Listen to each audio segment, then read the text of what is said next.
اور نہ کسی بچے کو جنتی ہے، مگر یہ سب کچھ اللہ کے علم میں ہوتا ہے، اور نہ کوئی عمر پانے والا عمر پاتا ہے اور نہ اس کی عمر میں کوئی کمی ہوتی ہے، مگر یہ سب کچھ ایک کتاب میں پہلے ہی سے لکھا ہوا ہے، اور حقیقتاً اللہ کے لیے یہ سب کام بہت ہی آسان ہے۔ اور پانی کے دو ایسے ذخیرے برابر نہیں ہوتے جن میں ایک میٹھا اور پیاس بجھانے والا ہو جو پینے میں خوشگوار بھی ہو اور مزیدار بھی، اور دوسرا ایسا سخت کھاری بد مزہ ہو کہ حلق تک چھیل کر رکھ دے۔ پھر کتنی عجیب بات ہے کہ تم ان دونوں نمکین اور میٹھے پانیوں سے تر و تازہ مزیدار گوشت بھی کھاتے ہو اور پہننے کے لیے زیور بھی نکالتے ہو، اور اسی پانیوں میں تم دیکھتے ہو کہ کشتیاں اس کا سینہ چیرتی چلی جاتی ہیں تاکہ تم خدا کے فضل و کرم سے روزی تلاش کرو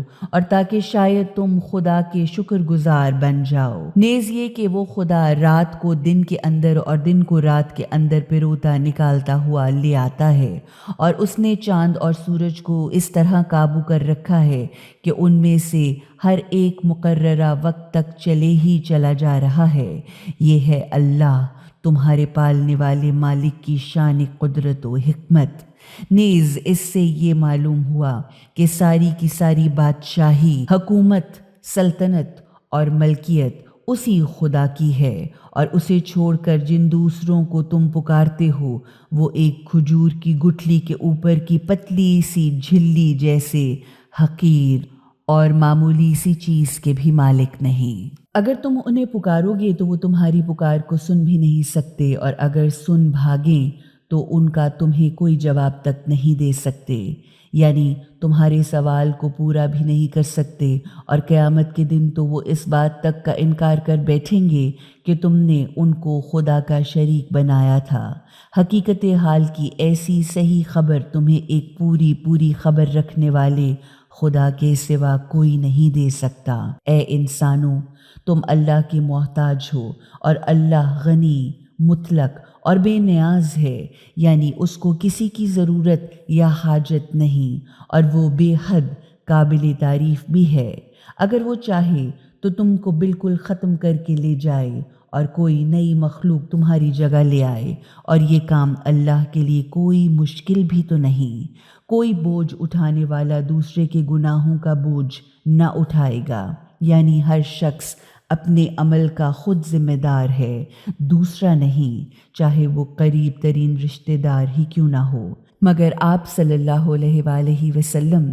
آخرت کے خوف یا برے اعمال کے برے نتائج سے صرف انہی لوگوں کو ڈرا کر متنبہ کر سکتے ہیں جو اپنے بے دیکھے پالنے والے مالک سے ڈرتے ہیں اور نماز کو پابندی سے ادا کرتے ہیں۔ اب جو شخص بھی پاکیزگی اختیار کرتا ہے، یعنی برائیوں سے پاک صاف زندگی گزارتا ہے، تو وہ خود اپنے ہی فائدے اور بھلائی کے لیے اس پاک بازی کو اختیار کرتا ہے، کیونکہ بالآخر پلٹنا تو سب کے سب کو اللہ ہی کی طرف ہے۔ اس لیے اندھا اور آنکھوں والا برابر نہیں ہو سکتا،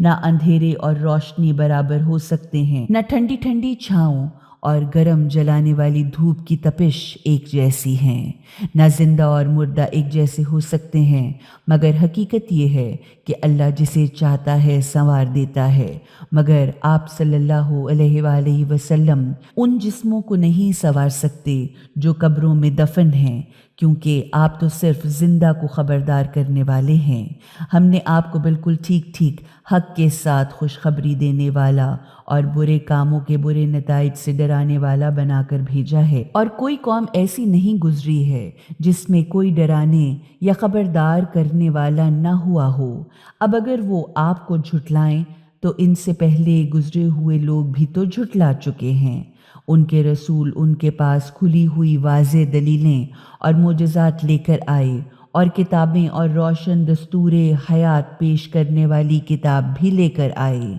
پھر بھی جن لوگوں نے نہ مانا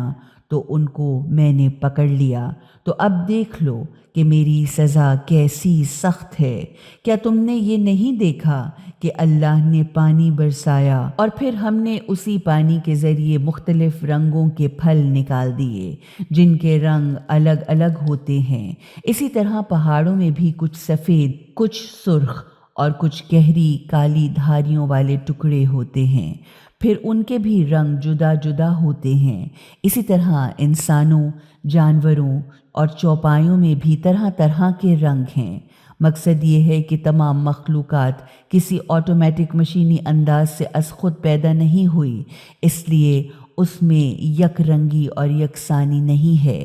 ایک ہی پانی سے مختلف رنگوں اور ذائقوں اور خوشبوں کے پھل، پھول اور پتے پیدا کر دینے والا خدا کتنا بڑا آرٹسٹ اور کتنا اعلیٰ درجے کا حکیم مطلق ہوگا۔ حقیقت یہ ہے کہ اللہ کے بندوں میں صرف علم رکھنے والے ہی اس سے ڈرتے ہیں، یعنی اس کی عظمت سے متاثر ہوتے ہیں، کیونکہ حقیقتاً اللہ ہی بے پناہ طاقت والا، عزت والا اور بڑا بخشنے والا اور اپنی رحمتوں سے ڈھانپ لینے والا ہے۔ حقیقت یہ ہے کہ جو لوگ خدا کی کتاب کو سمجھ کر پڑھتے رہتے ہیں اور نماز کو پابندی سے ادا کرتے رہتے ہیں اور جو کچھ ہم نے انہیں دیا ہے اس سے چھپ چھپا کر اور ظاہر بظاہر خیرات کرتے رہتے ہیں، وہ ایک ایسی تجارت سے امیدیں باندھے ہوئے ہیں جس میں کبھی کوئی نقصان یا گھاٹے کا کوئی امکان ہی نہیں، یعنی جو تجارت کبھی برباد نہ ہوگی، تاکہ خدا ان کا پورا اجر و انعام ان کو ادا کرے اور اپنے فضل و کرم سے ان کو اور زیادہ بھی دے۔ حقیقتاً اللہ بے حد بخشنے اور معاف کرنے والا بھی ہے، اپنی رحمتوں سے ڈھانپ لینے والا بھی ہے اور اچھے کاموں کی پوری قدر کرنے والا بھی ہے، یعنی خیرات و نماز ادا کرنے والوں کے ساتھ خدا کا معاملہ تنگ دل آقا جیسا نہیں ہوتا، جو بات بات پر اپنے نوکر کو پکڑتا رہتا ہے اور ذرا سی غلطی پر ان کی ساری کی ساری وفاداریوں اور خدمتوں پر پانی پھیر دیتا ہے، بلکہ خدا بڑا فیاض اور قدردان ہے۔ اور ہم نے جو کتاب آپ صلی اللہ علیہ وآلہ وسلم کی طرف بذریعہ وحی بھیجی ہے وہ سراسر حقیقت ہے یا حق ہی حق ہے، جو تصدیق کرتی ہوئی آئی ہے ان کتابوں کی جو اس سے پہلے آئی تھی۔ حقیقتاً اللہ اپنے بندوں کے حال سے پوری طرح باخبر ہے اور ہر چیز پر نگاہ رکھنے والا ہے۔ پھر ہم نے کتاب کا وارث بنایا ان لوگوں کو جن کو ہم نے اپنے بندوں میں سے چن لیا۔ یہ اس لیے چنا ہے کہ ان میں سے کچھ بندے تو خود اپنی ذات پر ظلم کرنے والے گناہ گار ہیں اور کچھ معتدل قسم کے درمیانی لوگ ہیں، یعنی جتنے برے کام کرتے ہیں اتنے ہی اچھے کام بھی کرتے ہیں، اور ان میں سے کچھ وہ ہیں جو اللہ کی اجازت سے نیکیوں بھلائیوں میں دوسروں سے آگے بڑھ جانے والے ہیں۔ بس یہی بہت بڑی فضیلت ہے۔ مطلب یہ ہے کہ خدا کو چننے اور انتخاب کرنے کی ضرورت اس لیے ہوئی کہ خدا کے بندوں میں ہر طرح کے لوگ موجود ہوتے ہیں، اس لیے سب کے سب خدا کی کتاب کے وارث نہیں بن سکتے، بلکہ صرف اور صرف وہی کتاب کے وارث بن سکتے ہیں جو نیکیوں بھلائیوں میں دوسروں سے آگے بڑھ جائیں۔ اگر ظالم لوگ بھی خدا کی کتاب کے وارث ہو سکتے ہوتے تو پھر خدا کے چننے کا کیا مقصد باقی رہا؟ وہی ہمیشہ رہنے والی جنتوں میں داخل ہوں گے، وہاں انہیں سونے کے کنگن اور موتی کے ہار پہنا کر سجایا جائے گا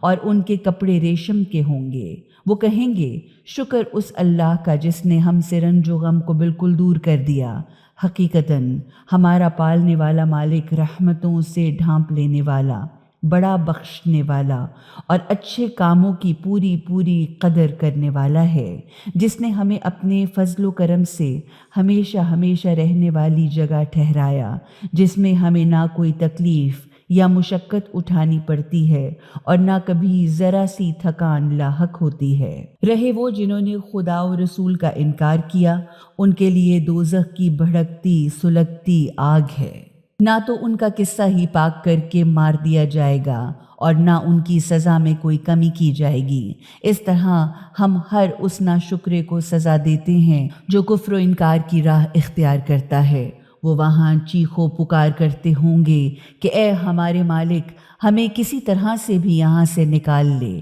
اب ہم اچھے اچھے کام کریں گے، ان کاموں سے مختلف جو ہم پہلے کیا کرتے تھے۔ کیا ہم نے تم کو اتنی عمر اور عقل نہ دی تھی جس میں اگر کوئی سبق یا نصیحت حاصل کرنا چاہتا تو سبق یا نصیحت حاصل کر سکتا تھا، اور تمہارے پاس برے انجام سے ڈرانے والا رسول بھی آیا تھا۔ غرض اب تم اپنے کفر و انکار کا مزہ چکھو۔ ظالموں کا کوئی مددگار نہیں ہوا کرتا۔ اس میں کوئی شک نہیں کہ اللہ آسمانوں اور زمین کی ہر چھپی ہوئی چیز کا جاننے والا ہے، بلکہ حقیقتاً وہ تو سینوں اور دلوں کے اندر کے چھپے ہوئے رازوں تک سے واقف ہے۔ اسی نے تم لوگوں کو زمین پر اگلے والوں کی جگہ پیدا کیا ہے، یا تمہیں زمین میں اپنی طرف سے تصرف کے اختیارات دیے ہیں۔ اب جو کوئی بھی کفر و انکار کا راستہ اختیار کرتا ہے، اس کے کفر و انکار کا وبال اور نقصان خود اسی کو اٹھانا پڑتا ہے، یعنی اس کے کفر سے خود اسی کو نقصان پہنچے گا، اور کافروں منکروں کو ان کا کفر و انکار اس کے سوا کچھ نہیں بڑھاتا کہ ان کے پالنے والے مالک کی ناراضگی اور غیظ و غضب ان پر اور زیادہ بڑھتا اور بھڑکتا چلا جاتا ہے۔ غرض کافروں کے پاس نقصان میں اضافے پر اضافے کے سوا اور کچھ نہیں بڑھتا۔ آپ ان سے کہیے، کیا تم نے اپنے بنائے ہوئے خدا کے شریکوں پر غور بھی کیا ہے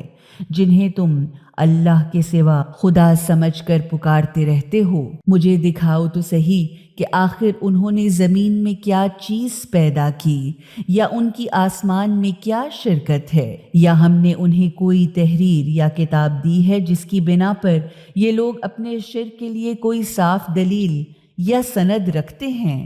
نہیں، بلکہ یہ ظالم لوگ ایک دوسرے کو دھوکے پہ دھوکا اور جھانسے پہ جھانسا دیے ہی چلے جا رہے ہیں۔ حقیقت یہ ہے کہ اللہ ہی وہ ہے جو آسمانوں اور زمین کو اپنی جگہ سے ہٹ جانے سے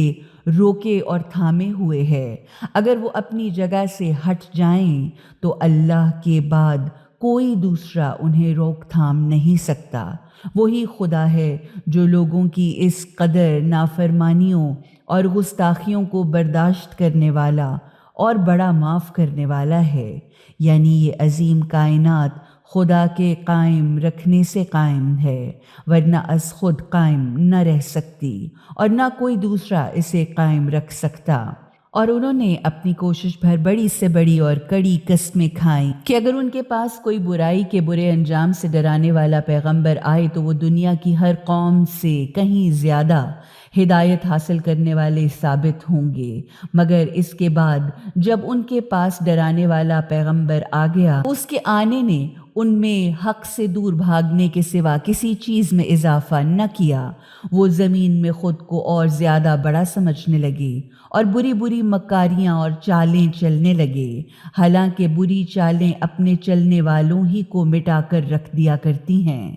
تو اب کیا یہ لوگ اس بات کا انتظار کر رہے ہیں کہ پچھلی قوموں کے ساتھ اللہ کا جو سلوک اور طریقہ کار رہا ہے وہی سلوک ان کے ساتھ بھی کیا جائے؟ کیونکہ تم اللہ کے دستور اور طریقہ کار میں ہرگز کوئی تبدیلی نہ پاؤ گے، اور تم کبھی یہ بھی نہ پاؤ گے کہ اللہ کے طریقہ کار کو اس کے مقررہ راستے سے کوئی طاقت پھیر دے۔ کیا یہ لوگ زمین میں کبھی چلے پھرے نہیں کہ یہ دیکھتے کہ ان کا کیا انجام ہوا؟ جو ان سے پہلے تھے وہ تو ان سے کہیں زیادہ طاقتور بھی تھے۔ غرض اللہ کو کوئی چیز بے بس نہیں کر سکتی، نہ آسمانوں میں اور نہ زمین میں۔ وہ سب کچھ جاننے والا، بہت زیادہ طاقت والا ہے۔ اگر کہیں اللہ لوگوں کو ان کے برے کاموں کی وجہ سے فوراً پکڑ لیا کرتا تو زمین پر کسی چلنے پھرنے والی مخلوق کو زندہ نہ چھوڑتا، مگر اصل بات تو یہ ہے کہ وہ انہیں ایک مقررہ وقت تک کے لیے مہلت پر مہلت دیتا ہے، تو جب ان کی وہ مدت پوری ہو جائے گی تو اللہ اپنے بندوں کو خوب اچھی طرح دیکھ اور نمٹ لے گا۔